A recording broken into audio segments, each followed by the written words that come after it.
Assalamu alaikum. Our today's video is going to be about the poem in your English class 9 book, that is Abou bin Adhem. It is unit 15 of your book. Let's go through it. I'll read the poem to you and explain every line, and I'll tell you how you can summarize it, explain it, and then even do the paraphrasing. This poem has been written by James Henry Lee Hunt, but I will only use the words of his name, Lee Hunt, because they are enough. You don't have to write the entire name.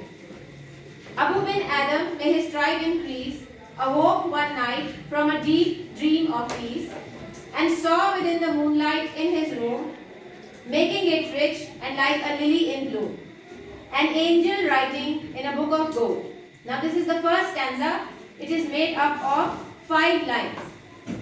Next stanza, exceeding peace had made bin Adhem bold, and to the presence in the room he said, "What writest thou?" The vision raised its head, and with a look made of all sweet accord, answered the names of those who love the Lord. This is the second stanza. The third one now. "And is mine one?" said Abou. "Nay, not so," replied the angel. Abou spoke more low, but cheerily still, and said, "I pray thee then, write me as one that loves his fellow men." The angel wrote and vanished. The next night it came again with a great awakening light, and showed the names of whom love of God had blessed, and lo, bin Adhem's name led all the rest. Now starting with the explanation. The first stanza of the poem is also always the introduction. It mainly contains whatever the poet is trying to tell you.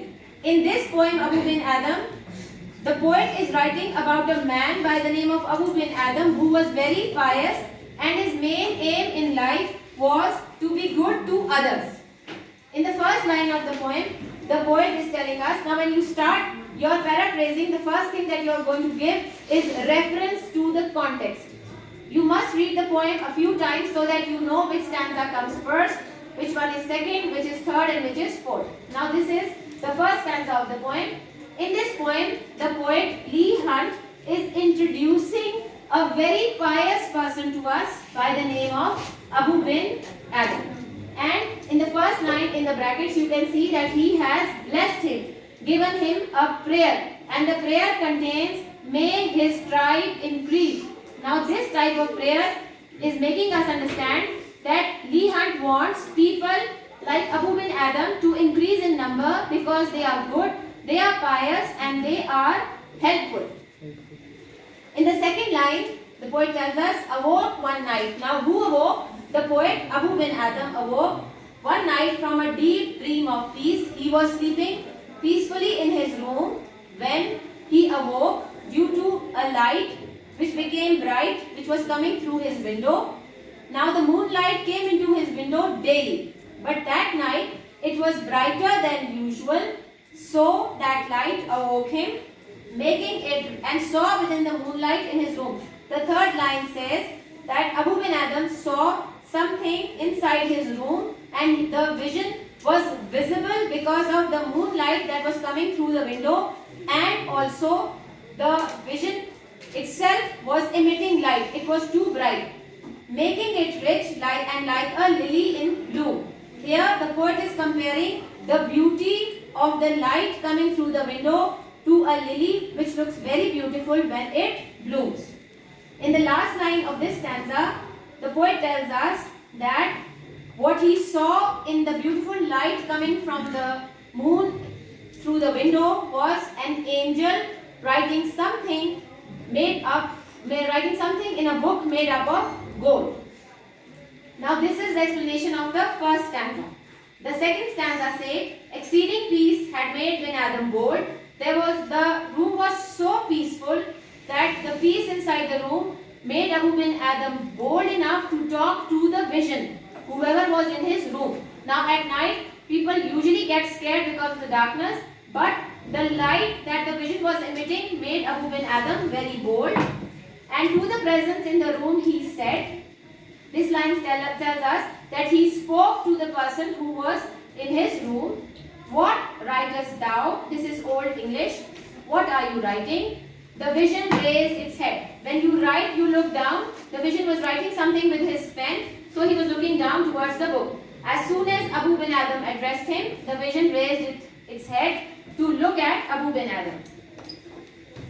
And with a look made of all sweet accord, now here the vision, that is the angel, is looking at Abou bin Adhem with a look full of sweet accord, very nicely.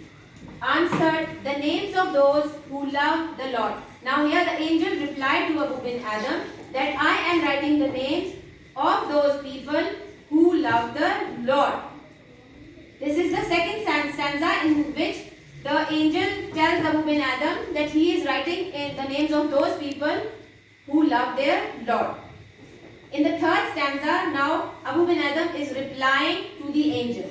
And is mine too? This is the question that he is asking. Said Abou, nay, not so. Again the angel replies, no, your name is not in this list. Replied the angel, Abou spoke more low. In this line, the poet is telling us that Abou became a little disappointed because he was expecting that his name would be in that list. But cheerily still and said, but still happily he said, I pray thee then, write me as one that loves his fellow men. Now here, Abou bin Adhem is again requesting the angel that, okay, it's alright if my name is not in this list. Please write my name in the list which you make for the people who love their fellow men. Now the last stanza of the poem. Come on, Adhem. चलें. Start.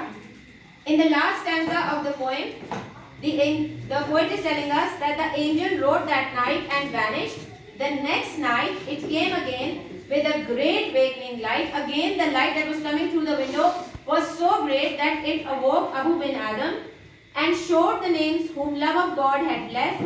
The angel showed Abou bin Adhem the names of those on whom God's love had been blessed with, and lo, and alas, and surely, and lo you mean, over here you mean that surely Abou bin Adhem's name led all the rest. Now this poem is a poem with a message that God loves those who love their fellow human beings. Do you know what this poem is telling you? It is telling us that we should love our fellow beings. We should be nice to our fellow beings. This poem is full of messages. Now coming to the other part of it, paraphrasing we have done, explanation also I have given it to you, and summary. When you summarize, you must read the poem 2 to 3 times so that you remember all the 4 stanzas. In the individual explanation of reference to the context, your first heading is going to be reference to the context. After that, the heading of explanation. Then you write the paraphrasing in the form in which I have given it to you. Thank you so much. Please like and subscribe our channel.